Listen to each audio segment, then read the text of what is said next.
Student बहुत time से video upload नहीं किया है। वो रीज़न मैंने आपको बताया था। पहले मुझे कोविड हुआ था और उसकी वजह से 15 दिन में क्वारंटाइन था और उसके बाद भी बहुत सारी वीकनेस आ गई और इसके बाद मेरे भाई की तबीयत खराब हो गई, बहुत सीरियस थे और अभी वो नहीं रहे हमारे बीच। मेरा बड़ा भाई है, वो अभी हमारे बीच नहीं रहे, ठीक है ना। तो मीन्स बहुत सारी प्रॉब्लम क्रिएट हो गई, इसकी वजह से मैं वीडियो अपलोड नहीं कर पाया। अभी कोशिश करेंगे रेगुलरली वीडियो आए और हमने गाला के 4 पेपर कंप्लीट कर लिए। आज हम पेपर 5 स्टार्ट कर रहे हैं। ओके, गाला का पेपर 5 स्टार्ट कर रहे हैं। देखो पेपर 5 सेक्शन 1 उसमें अभी हम ट्रू फॉल्स कर रहे हैं, ठीक है। सबसे पहले आप वीडियो को पॉज करो और ये जो 4 ट्रू फॉल्स है सबसे पहले आप अपने आप ट्राई करो, देखो आपको आ रहा है, क्योंकि सिर्फ मैं कराता जाऊंगा उसमें आपकी प्रैक्टिस नहीं होगी। आप भी अपने आप ट्राई करो, कोशिश करो, ठीक है ना। तो वीडियो को पॉज करो, मुझे कमेंट करो कि इसके आंसर क्या है। पहले वीडियो को पॉज करके फिर कमेंट करें और उसके बाद वीडियो चेक करें, देखो ये आंसर अभी आपके सही है कि रॉन्ग है, ठीक है ना। तो वो आप ध्यान रखें, प्रैक्टिस करोगे आपको काम आएगा।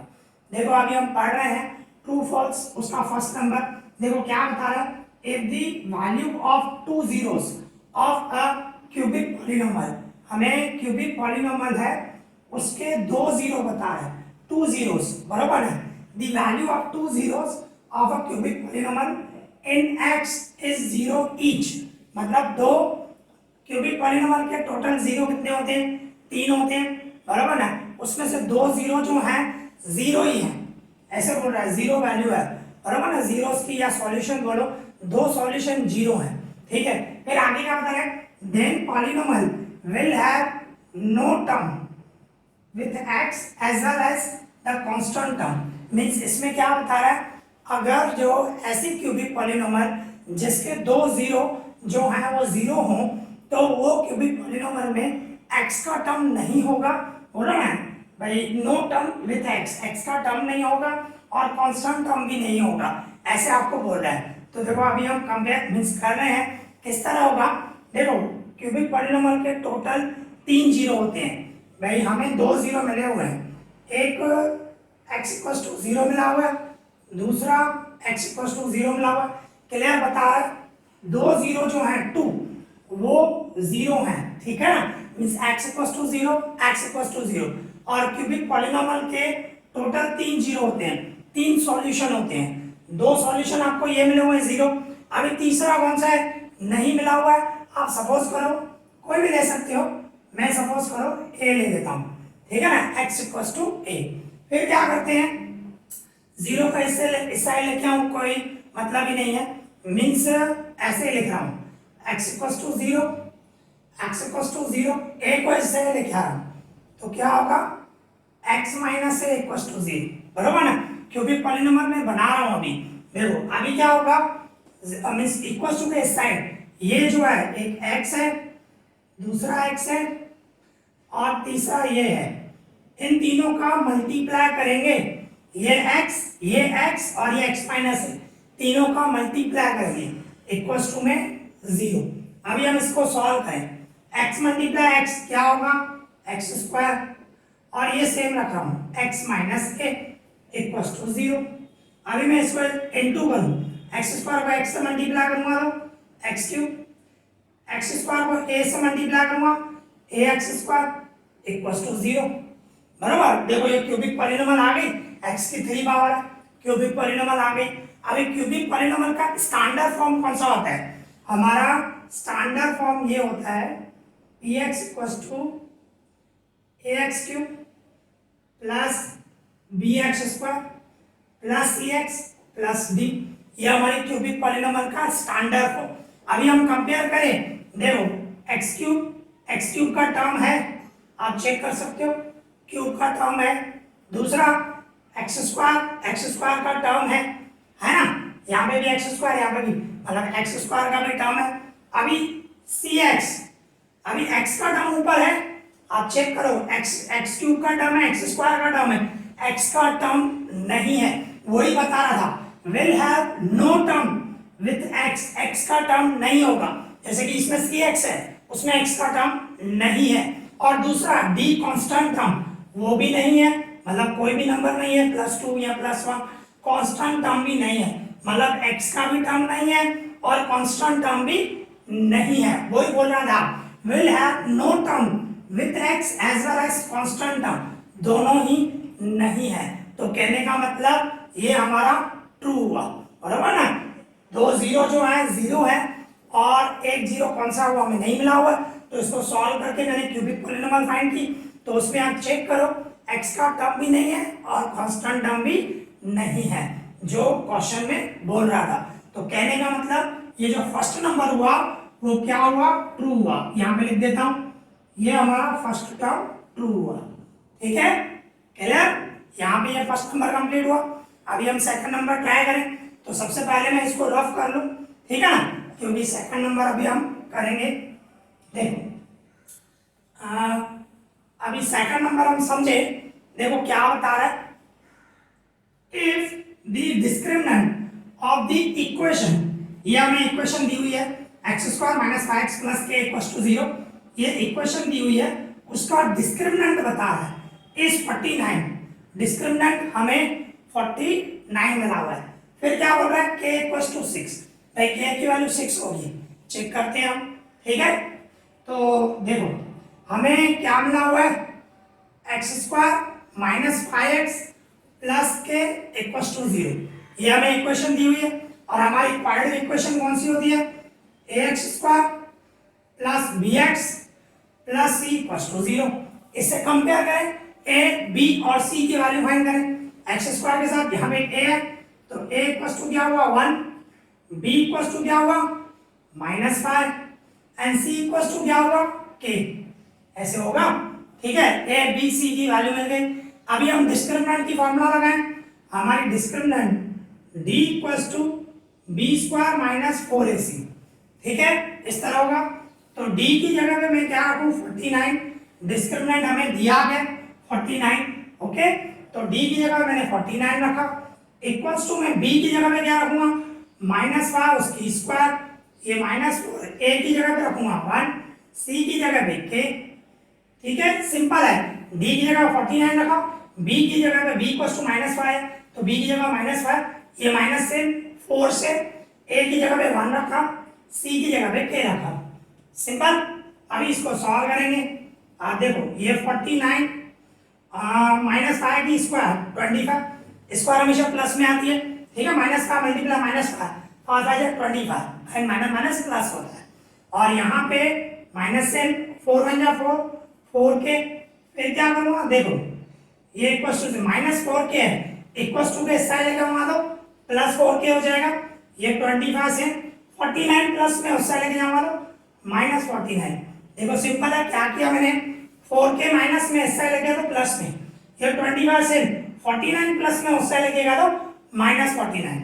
अभी क्या होगा, ये 4 के से 25 में से 49 गए -24, ओके, साइन बढ़ेगी, 25 में से 49 गए, साइन बढ़ेगी, ठीक है, तो माइनस करूंगा तो क्या आया -24। अभी 4 उस साइड जाएगा डिवाइड में, मींस k = क्या होगा -24 डिवाइडेड 4, ओके, 4 को मैं डिवाइड में लेके गया, अभी 4 का टेबल लगाऊं तो k = क्या होगा, k = 4 का टेबल लगाऊं 6 हुआ ना, पर क्या हुआ माइनस की साइन है, तो k की वैल्यू क्या आई -6 आई, ठीक है ना। पर यहाँ पे आपको क्वेश्चन में क्या बता रहे हैं, k की वैल्यू 6 बोल रहा है, यहाँ पे देखो आप, भाई डिस्क्रिमिनेंट 49 है तो k = 6 बोल रहा है, पर 6 नहीं आया, हमारी कौन सी वैल्यू आई -6 आई, तो कहने का मतलब ये क्या हुआ, सेकंड नंबर फॉल्स हुआ, k की वैल्यू -6 होगी, +6 नहीं, -6 आया, ठीक है। तो सेकंड नंबर जो हुआ वो फॉल्स हुआ, शॉर्ट में f लिख देता हूं, ठीक है, ये सेकंड नंबर हमारा फॉल्स हुआ। यहाँ पे लिखो, यहाँ पे लिखो, कोई प्रॉब्लम नहीं है, आपको मेन समझना है, ठीक है। तो ये सेकंड नंबर हमारा कंप्लीट हो गया। अभी हम थर्ड नंबर करें, तो इसको मैं पहले रफ करूं, ठीक है। तो यहाँ पे बिल्कुल सिंपल है, क्वेश्चन को समझो और जो भी स्टेप्स है उसको फॉलो करो, बिल्कुल इजी है, ठीक है ना। देखो अभी हम थर्ड नंबर करें, थर्ड की मीनिंग समझे। थर्ड में देखो क्या होता है, द डेसिमल एक्सपेंशन 49 है, 49 डिवाइड में 2 की 3 पावर 5 की 3 पावर, इसको मैं हटा दूं, देखो 49 डिवाइड में 2 की 3 पावर 5 की 3 पावर ये मिला हुआ है।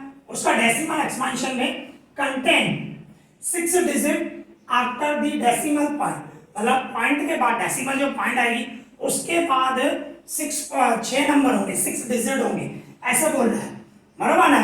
देखो बिल्कुल सिंपल है, इसमें मेन क्या है, डिवाइड में कंपलसरी 2 और 5 होना चाहिए। चैप्टर फर्स्ट आप सीख क्या है, डिवाइड में कंपलसरी 2 या 5 होना चाहिए। 2 अकेला होगा तो भी चलेगा, 5 अकेला होगा तो भी चलेगा, या दोनों होंगे तो भी चलेंगे, ठीक है ना। ये कंपलसरी पहली कंडीशन है। दूसरा आप देखो इसमें बड़ी पावर, देखो इसमें 2 की 3 पावर है, 5 की 3 पावर, पावर बड़ी कौन सी है, 3 है, दोनों की 3 पावर है, 3 प्लस नहीं करना है, बड़ी पावर देखनी है। तो बड़ी पावर कौन सी है, 3 है, तो 3 है ना, तो पॉइंट के बाद 3 डिजिट होंगी, 6 डिजिट नहीं होंगी, इसमें 6 डिजिट बोल रहे हैं ना, 3 डिजिट होंगे, ठीक है। तो ये फॉल्स होगा। कैसे, देखो इसको हम सॉल्व भी करते हैं। देखो ये 49 डिवाइड में 2 की 3 5 की 3 ऐसे है, इसको मैं सॉल्व करूं तो 49 इसको मैं ऐसे लिख सकता हूं 2 मल्टीप्लाई 5 उसकी 3 पावर, दोनों की 3 पावर है, ब्रैकेट में एक ही बार लिख सकता हूं, ओके। फिर इसको सॉल्व करूं, ये 49 डिवाइड में 2 5 जा 10, 10 की 3 पावर, फिर क्या होगा 49 डिवाइड में 10 की 3 पावर मतलब 1000, 10 10 जा 100, 100 10 जा 1000। अभी 1000 से डिवाइड करूं तो क्या होगा, 3 नंबर के बाद पॉइंट आएगी, ये 1 ये 2 3.0 मतलब 0.049 डिवाइड करूंगा तो पॉइंट के बाद देखो नंबर कितने हैं, ये पॉइंट है, उसके बाद कितने नंबर है 1 2 3 मतलब 3 डिजिट हुए। आपको क्वेश्चन में यहाँ पे 6 डिजिट बोल रहा है, 6 डिजिट नहीं होगा, सिर्फ 3 डिजिट होंगे, ठीक है ना।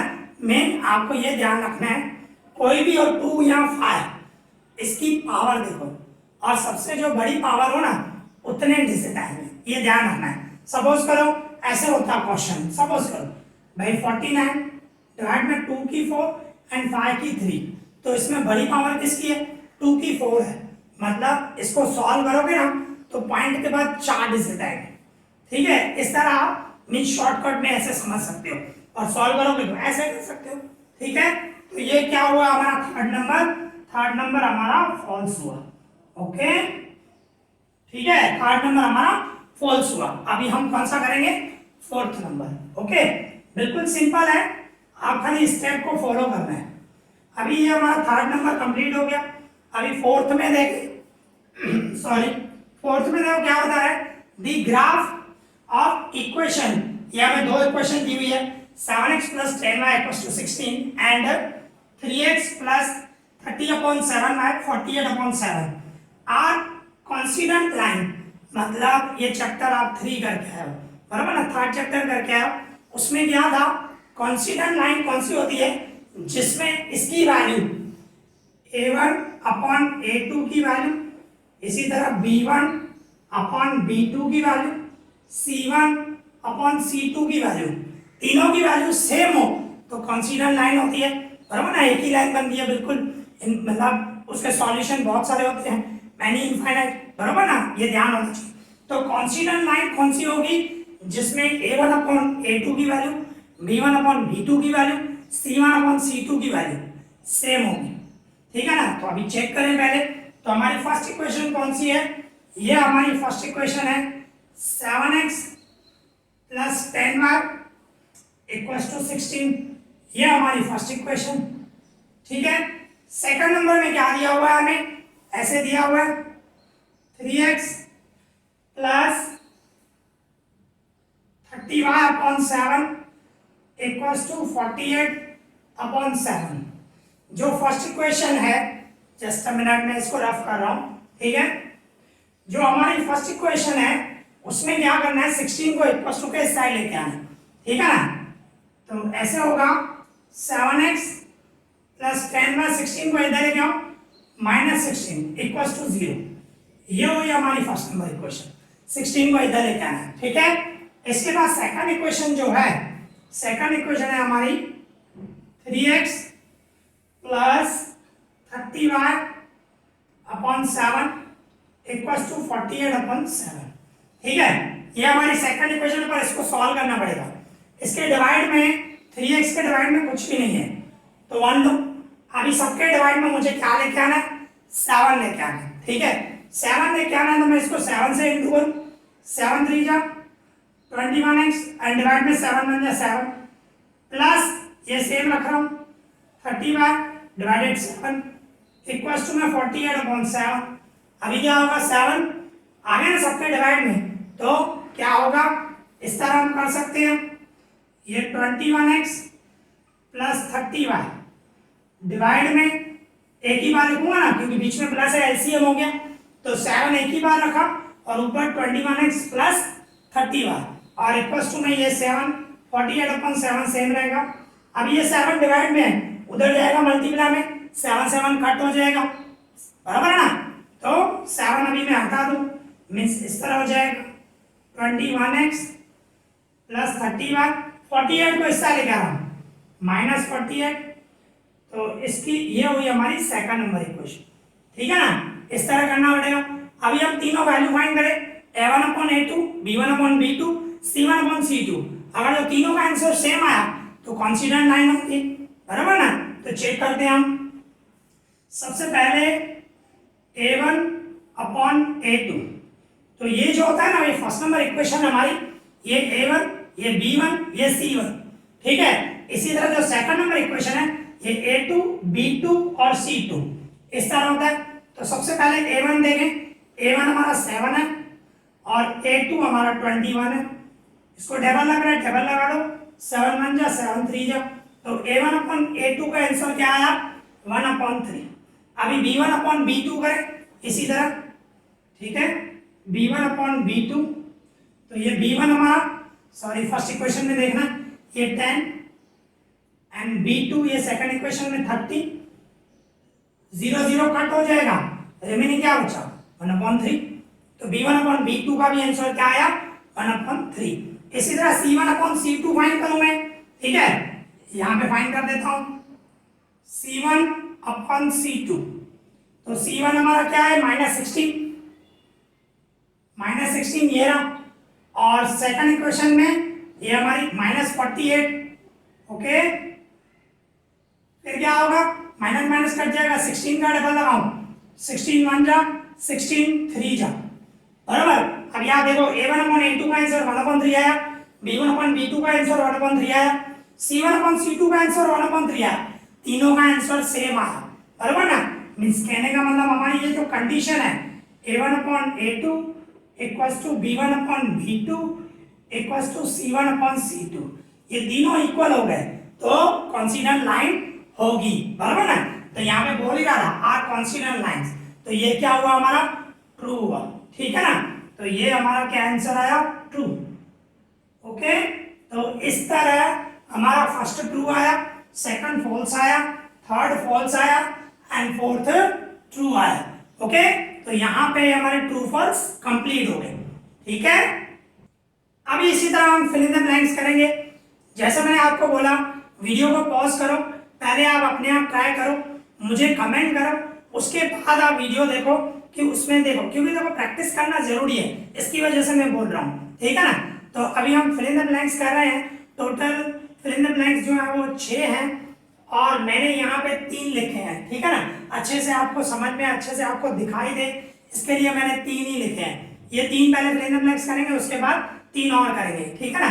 तो अभी फिल इन द ब्लैंक्स देखो 6 नंबर में पढ़ रहा हूँ, क्वेश्चन की मीनिंग अच्छे से समझना। देखो क्या बता रहा है, दी प्रेजेंट एज ऑफ जल्पा सन आहान, मतलब जल्पा का बेटा है आहान, उसकी जो प्रेजेंट एज है इज 1/3।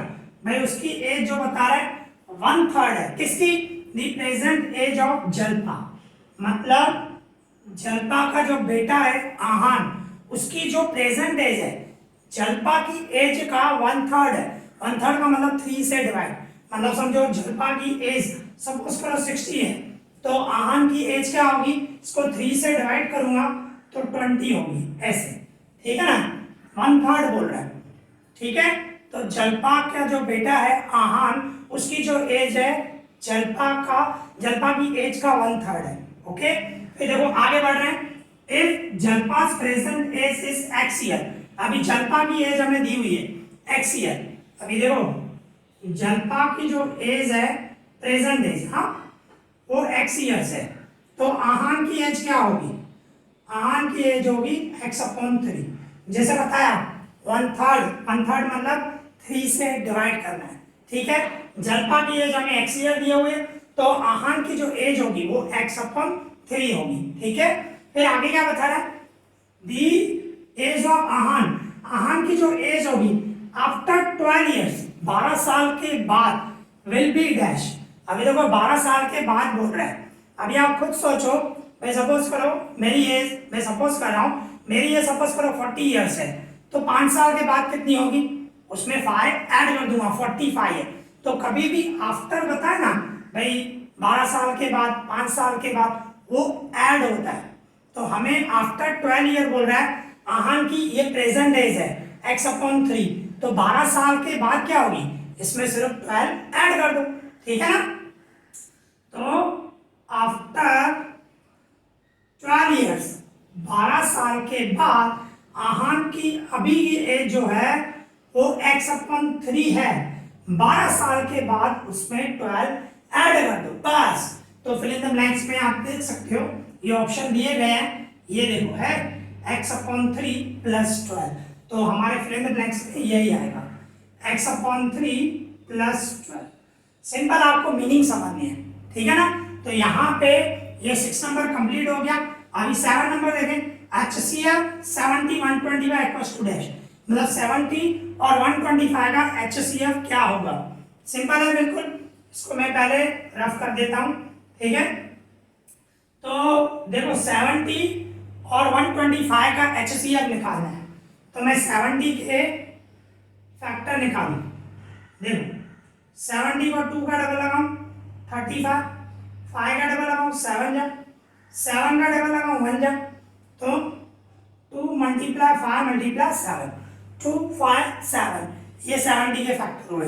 अभी 125 सॉरी 125, तो 125 5 का डबल लगाऊं, 5 2 जा, 5 5 जा, 5 5 जा, 5 1 जा, मतलब 5 की 3 पावर।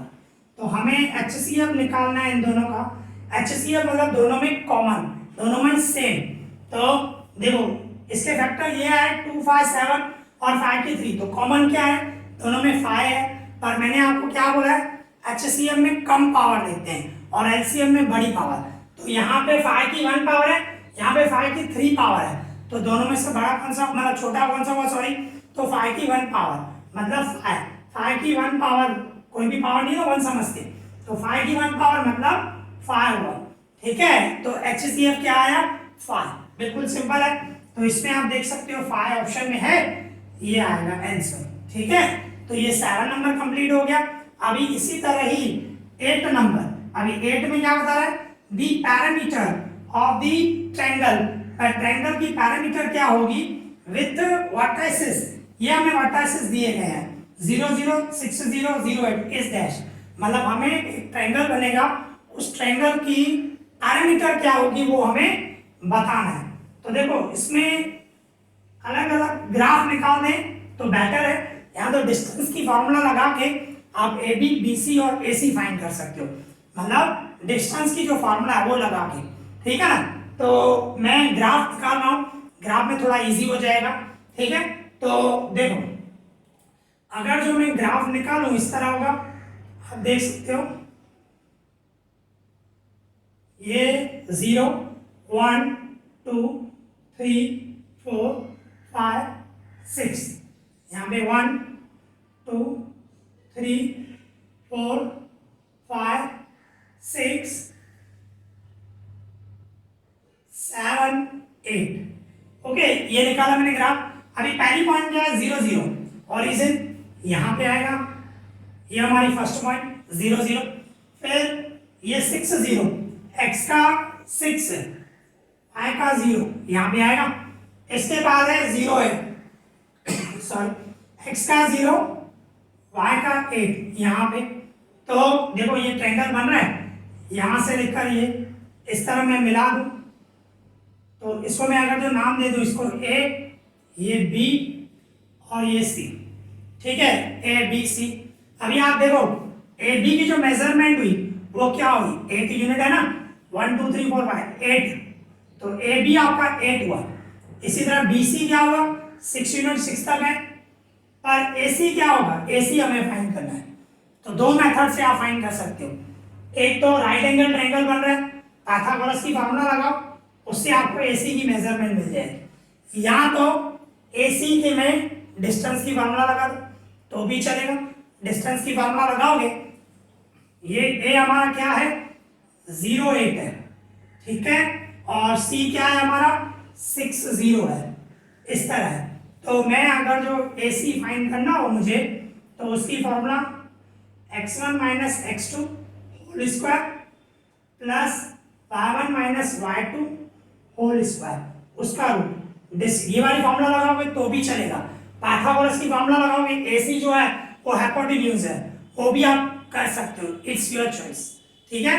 तो देखो अभी मैं x1 ये ले लूं 0 और x2 6, इसको ले रहा हूं मैं x1 y1, ये x2 y2, ठीक है ना। तो 0 माइनस 6 होल स्क्वायर, फिर प्लस 8 माइनस 0 होल स्क्वायर, और उसका रूट होगा।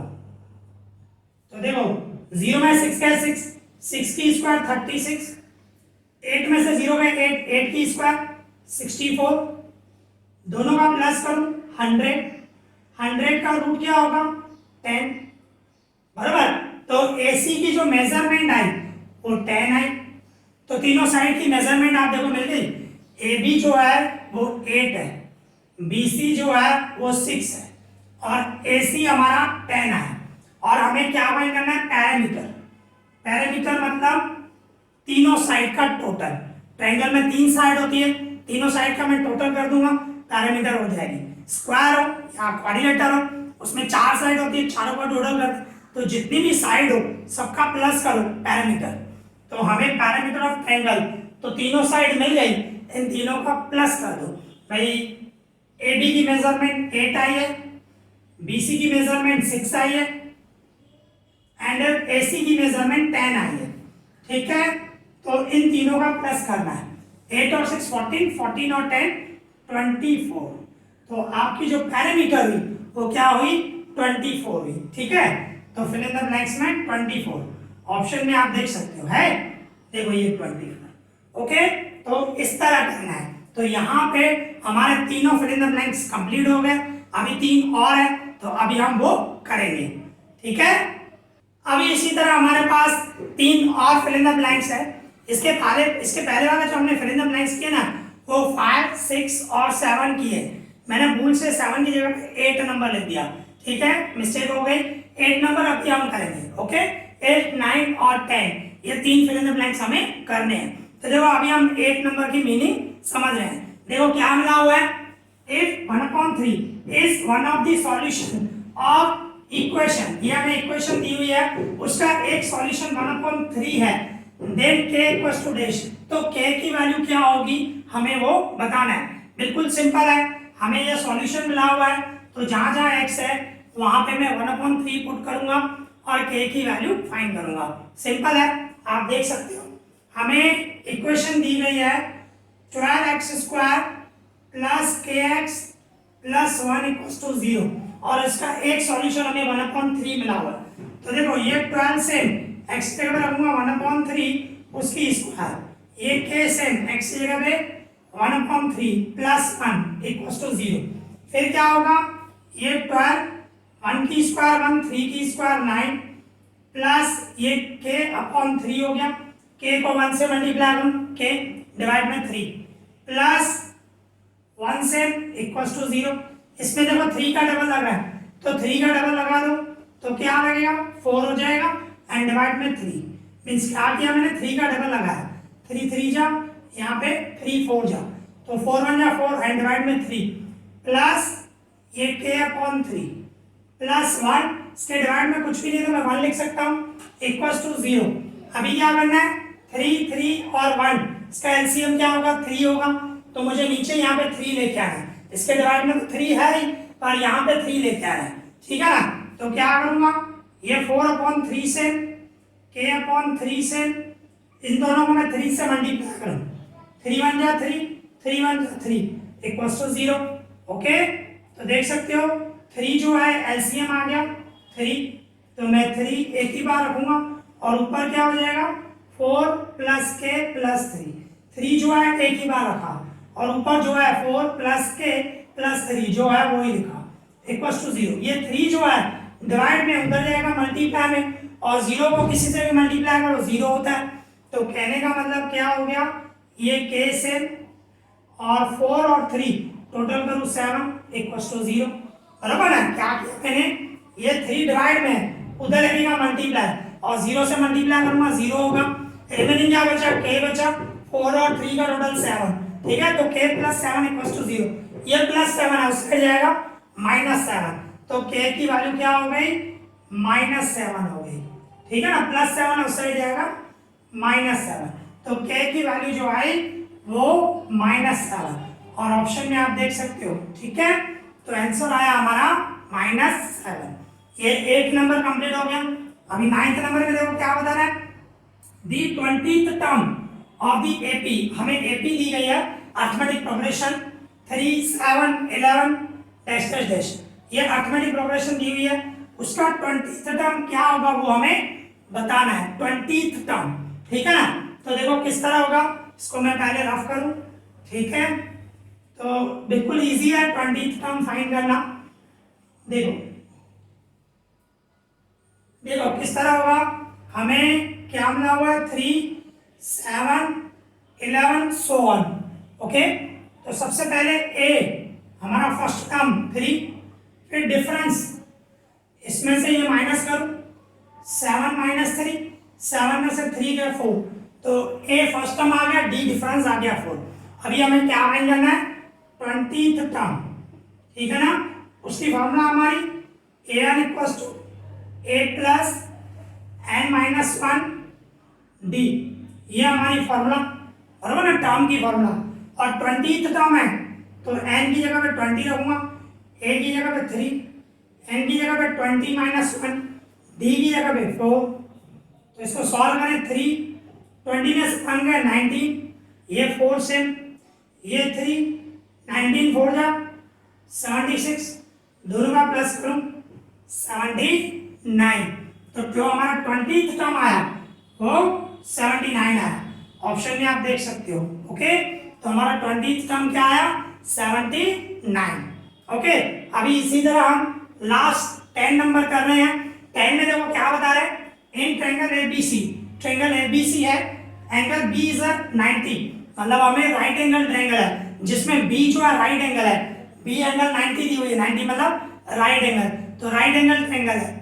फिर आगे क्या बता रहे हैं, if A B ratio B C, A B और बी सी का रेशो 8:15 है, ठीक है। फिर क्या बोल रहा है, then B C ratio A C क्या होगा इक्वल्स टू डैश, वो हमें फाइंड करना है, ठीक है।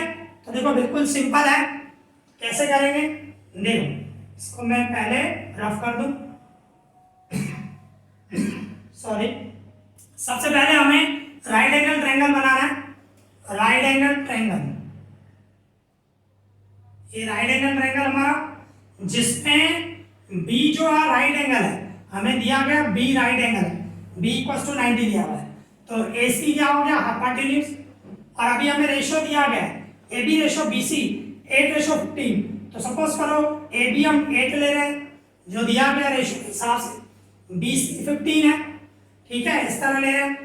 अभी मैं पाइथागोरस की फॉर्मूला लगाऊं तो क्या होगा, पाइथागोरस की फॉर्मूला ए सी जो हाइपोटेन्यूज है उसकी square equals to A B square plus B C square, इस तरह होगा, ठीक है। पाइथागोरस की फॉर्मूला लगाई, इसको मैं सॉल्व करूंगा, A C square equals to A B गया हमें 8 की स्क्वायर, बी सी गया हमारा 15 की स्क्वायर, तो ये ए सी स्क्वायर 8 की स्क्वायर 64, 8 8 जा 64 और प्लस 15 की स्क्वायर 15 जा 225, ए सी स्क्वायर इक्वल्स टू इन दोनों का प्लस करूं 289, स्क्वायर उस साइड जाएगा और रूट होगा तो 289 का रूट, तो AC इक्वल टू क्या होगा, 289 का रूट क्या होता है 17, तो हमारा AC क्या आया 17 आया। और अभी हमें फाइंड क्या करना है, BC रेशो AC, तो BC हमें क्या है 15 है, ओके।